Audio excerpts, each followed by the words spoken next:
Did you know that right now there is an organ in your body that is literally deciding if you will wake up with energy or that heavy sensation, whether you will have a radiant or pimple skin, and even if you will feel happy or anxious during the day? And no, I'm not talking about your brain. I'm talking about your gut, this amazing tube that most people only remember that there is when something goes wrong. But here is the shock. Its gut is not just a tube that processes food. It is called a second brain, and this is not a cute, nourishing nickname. There are more than 100 million neurons inside, more than in its whole spinal cord. Your gut produces 90% of all the serotonin of your body, that chemical of happiness that everyone wants to have more. What's more, 70% of your immune system lives there, so when your gut is a mess, your whole life becomes a mess too. But relax, because you are about to discover 7 techniques that seem too simple to work, but will turn your gut upside down in the best way possible. And look, I won't be curling up with you, talking about drinking warm water with lemon or chewing slowly. Everyone has heard it 1,000 times. What you will learn now is different. That is what really makes the difference, but no one tells you because it seems too strange or goes against everything you have learned your entire life about health. Let's start with the first technique, and get ready, because this one goes against everything they taught you about healthy eating. The technique is called tactical fasting with inverted feed window.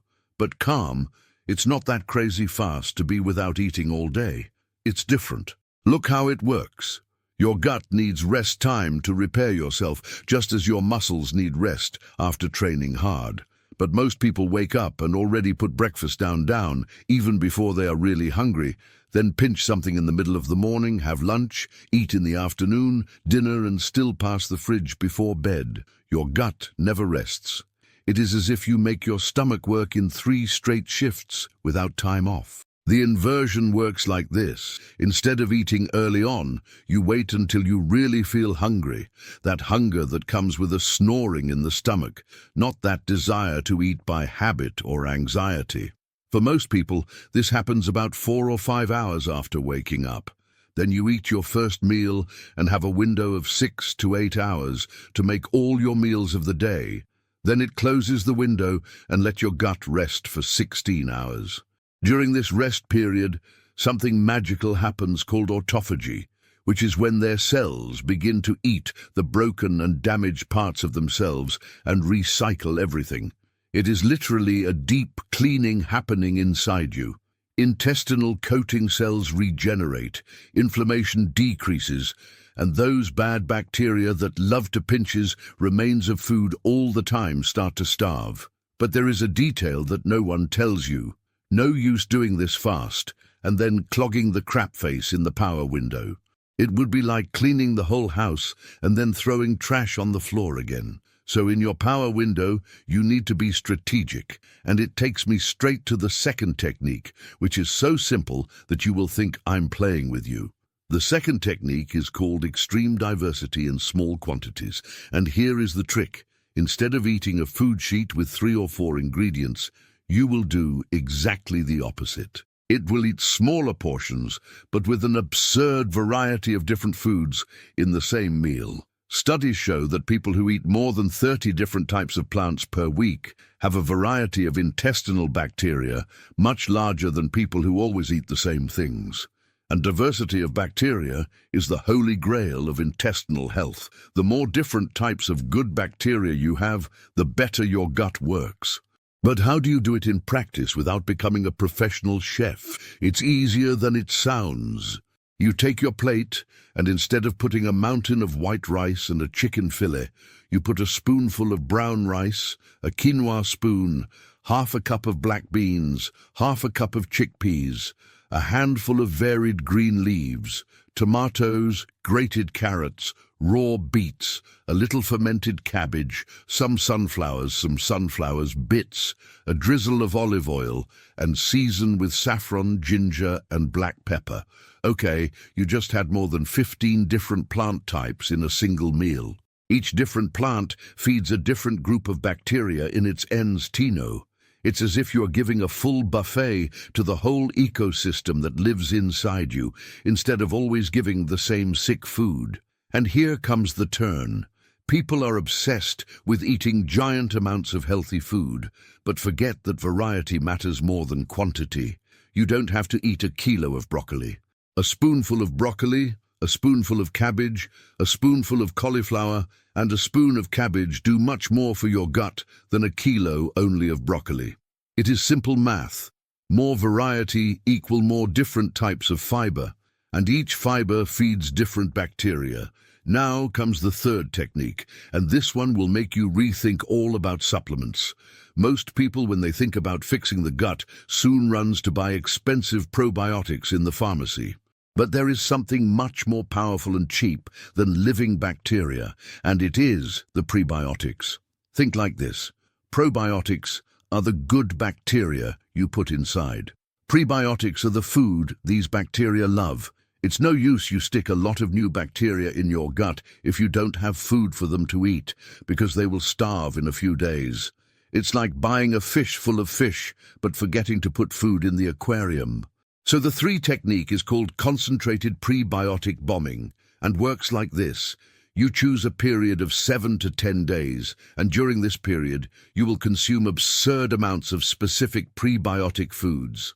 The champions of this category are raw garlic, raw onion, asparagus, green or slightly green banana, raw oats soaked at night, chicory root, lion tooth leaves, Jerusalem artichoke, which is also called tupinamba, and green banana flour. These foods are rich in a special type of fiber called inulin and sturdy starch that the good bacteria of their intestines devour and turn into amazing substances called short-chain fatty acids, especially butyrato. Butyrato is a premium fuel for the cells of your intestine. It reduces inflammation, strengthens the intestinal barrier that prevents toxins from leaking to blood, and even helps regulate your appetite and mood. But here is the secret that no one says. You need to consume these prebiotics strategically.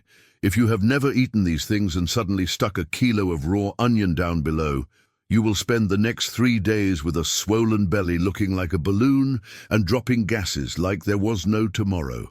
The bacteria will have a party in your intestine, but you will suffer. Then you start slowly.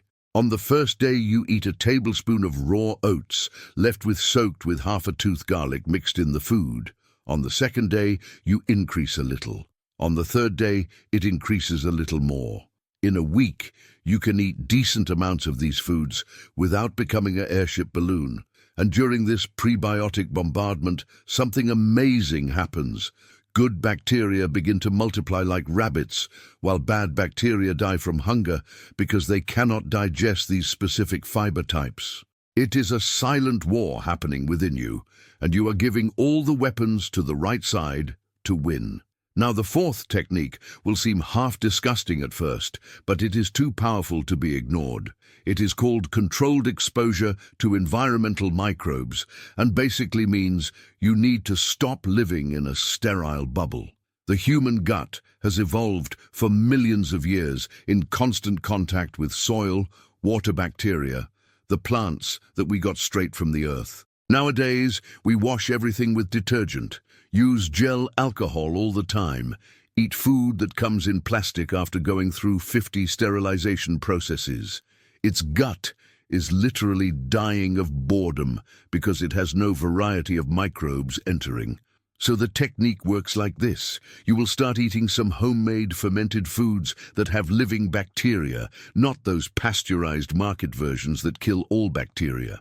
I'm talking about homemade natural yogurt, real kefir that has dozens of types of different bacteria and yeasts, homemade sauerkraut, kimchi, kombucha without pasteurizing. These foods are bombs of microbial diversity. Each spoon has billions of vivid bacteria of different strains entering your system. But there is another trick. You start buying organic vegetables with a little dirt still stuck and washed lightly without rubbing like crazy with detergent. That land has soil bacteria that are beneficial to your intestine.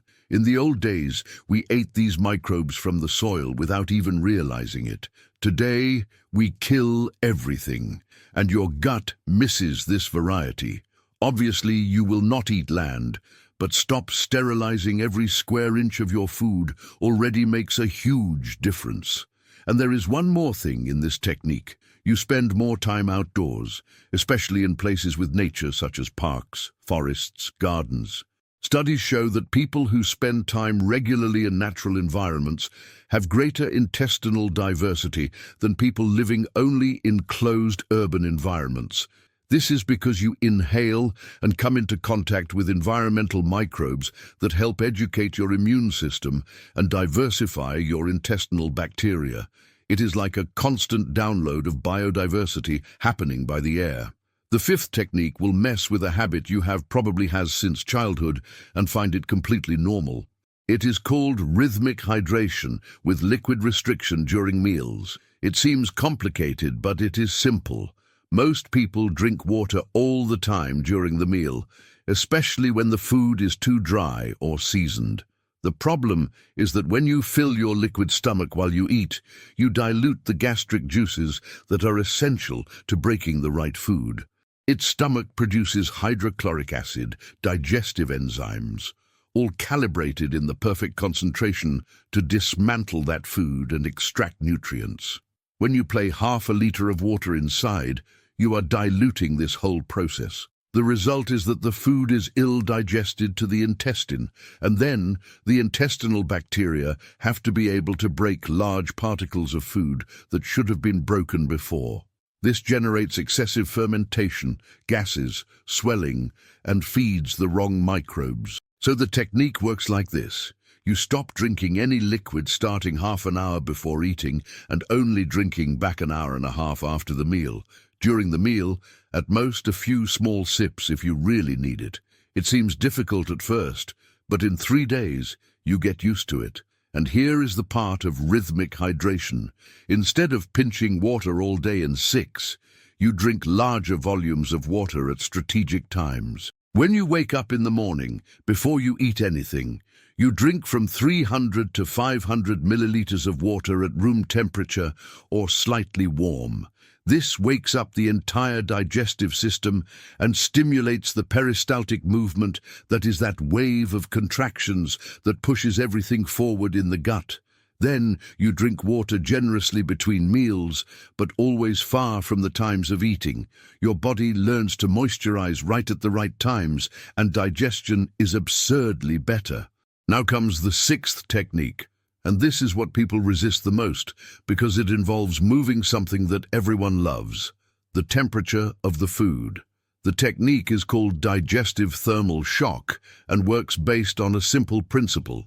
Its gut loves warm temperature, neither too hot nor too cold. When you eat very hot or very cold food, you are stressing the intestinal coating cells. Think of your hand.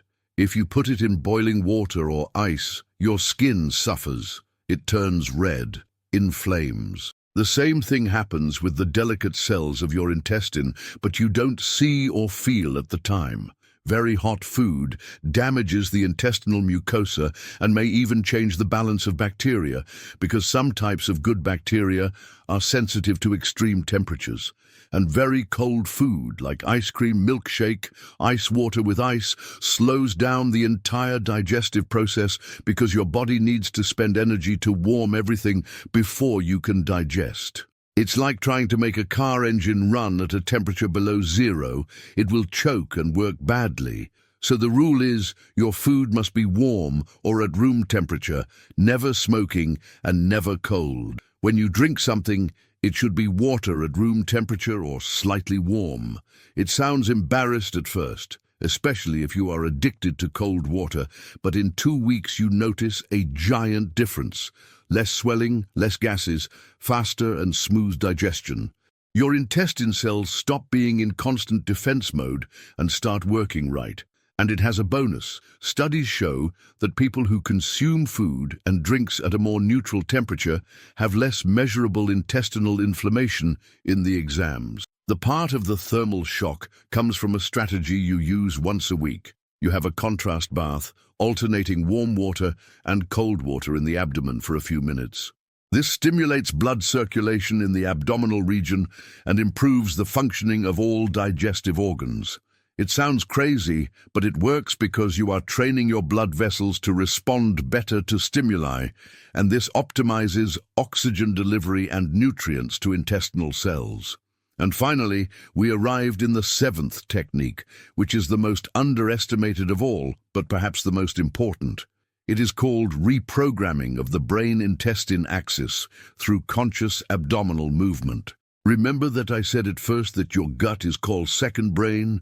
Yeah, the brain of your head and the brain of your intestine talk all the time through a huge nerve called vagus nerve. When you are stressed, anxious, or nervous, your brain sends signs to the gut that make everything slow or speed up too much.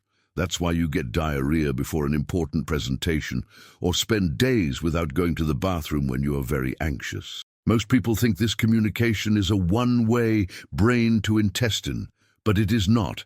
The intestine sends much more messages to the brain than the opposite. 90% of the vagus nerve communication goes from the gut to the brain. So when you improve the function of your intestine, you automatically improve your mood, your anxiety, your sleep, everything. But there is a way to boost this communication and reset the system, and it is through specific movements. The technique works like this. Twice a day, morning and night, you spend 5 minutes doing conscious abdominal movements. It is not an abdominal gym. They are soft and intentional movements. You lie on your stomach, fold your knees, and begin to do a deep massage on the belly in circular movements clockwise, which is the natural direction of intestinal movement. You start on the right side under the ribs, go down, past the bottom belly, and go up on the left side. While doing so, you breathe deep and slowly through your nose, filling your belly with air and then releasing your mouth. This combination of massage and conscious breathing does several things at the same time. It stimulates peristaltic movement and helps food to move through the intestine, activates the vagus nerve, and sends signs of relaxation to the brain, reduces the stress that is one of the greatest enemies of the intestine, and helps to release prisoners that cause that horrible feeling of swollen. After circular massage, you do some smooth twisting movements, bringing your knees folded to one side and then to the other, always synchronized with breathing. Studies show that people who make this routine of conscious abdominal movements twice a day have significant improvements in constipation, swelling, abdominal pain, and even symptoms of anxiety and depression, because you are literally reprogramming communication between your two brains. Best of all, it costs nothing, you don't need any equipment, it takes 10 minutes a day in total, and the results appear in less than a week. It has an important detail in this technique that cannot be ignored. During these 5 minutes of motion and massage, you need to be completely present. Without mobile, without television, without distraction, you pay attention to what you are feeling in your belly, the noises that the intestine makes, in breathing, relaxation of the muscles. This creates a conscious connection between you and your gut that most people never experience. We spend our entire lives completely ignoring the messages that the intestine sends until the pain is unbearable. These 5 minutes of full attention to the abdominal region create a new line of communication, and your body responds fast to it. Now let's talk about the part that no one tells you, but is absolutely crucial for all these techniques to work. Progressive consistency. You don't have to implement all 7 techniques at once. In fact, if you try to do everything together, you will be overwhelmed, you will give up in 3 days, and you will think that none of this works. The secret is to start with a technique. Make it routine for a whole week, and only then add the next. It is like learning a musical instrument. You don't try to play an entire song on the first day. You practice a note, then another, then a chord, and build. So I suggest starting with the 7th technique, conscious abdominal movements, because it is the easiest to implement and gives you quick results that will motivate you to continue. You do it religiously for a week, morning and night. In the second week, you keep the movements and add rhythmic hydration with liquid restrictions during meals. In the third week, you add the temperature issue of food and drink. In the fourth week, you start tactical fasting with inverted feed window. On the fifth week, you implement extreme diversity in small quantities. On the sixth week, you do the concentrated prebiotic bombardment. And in the seventh week, you add the controlled exposure to environmental microbes. In 7 weeks, you will have completely transformed your gut, but in a gradual and sustainable way that it will not seem torture. And here is something interesting. Each technique enhances the other. When you make abdominal movements, you improve intestinal motility, which makes fasting work better. When you fast, you increase the autophagy acid and reduces inflammation, which makes your gut respond better to prebiotics. When you eat prebiotics, you feed the good bacteria, which makes food diversity have an even greater impact. It is a positive domino effect where each piece pushes the next. And there is one thing about the gut that is both frustrating and liberating. It has memory. If you spent years eating crap, living stressed, taking antibiotics unnecessarily, ignoring the signs he sent, he developed bad standards that are recorded. But the good news is that it can also develop new patterns with surprising speed. Intestinal coating cells are completely renewed every 3 to 5 days. This means that in a week, you literally have a new intestine from a cellular point of view. The bacteria ecosystem can change significantly in just 2 weeks of different eating. In a month, you already have a completely transformed intestinal environment, but it has to be consistent. It's no use doing it right for 3 days and then back to the old habits. The intestine will return to the bad state in a matter of days as well. It's like a gym. You don't get strong training a week and stopping. You need to keep. But different from the gym, which is sometimes boring and tiring, taking care of the intestines with these techniques is easier, because the results come very fast and are very evident. In a week, you already wake up with more disposition. In 2 weeks, your skin improves. In 3 weeks, you realize that you are no longer swollen all the time. In a month, your mood is different, and you no longer remember what it was like to feel anxious for no reason. There is also a hard truth that needs to be told. These techniques work, but they are not magic that will compensate for a completely deregulated lifestyle. If you implement it all but keep sleeping 4 hours a night, drinking alcohol every day, smoking, taking medicine without prescription, living in constant stress without doing anything to manage, the results will be limited.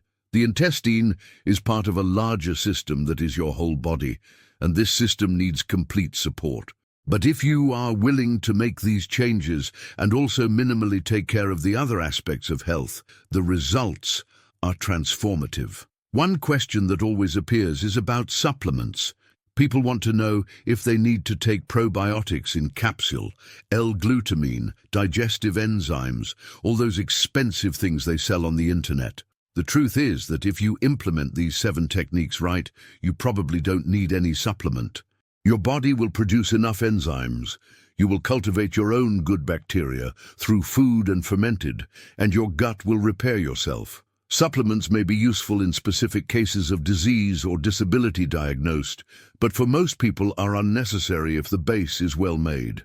Another important thing, you may be wondering if these techniques work for more serious intestinal problems, such as irritable bowel syndrome, Crohn's disease, colitis, or other diagnosed conditions. The answer is that these techniques can help a lot, but do not replace medical follow-up. If you have a diagnosed condition, you should talk to your doctor before making large changes, especially in the case of fasting or if you take regular medications. But even in these cases, many of these techniques, especially abdominal movements, correct hydration, and attention to food temperature, can be powerful complementary tools. Let's also talk about a common trap, the obsession with perfection. There are people who read about these techniques and want to do everything absolutely perfect from the first day. Any slip becomes reason to give up everything. This is the wrong mindset. Intestinal health is built through imperfect consistency, not sporadic perfection.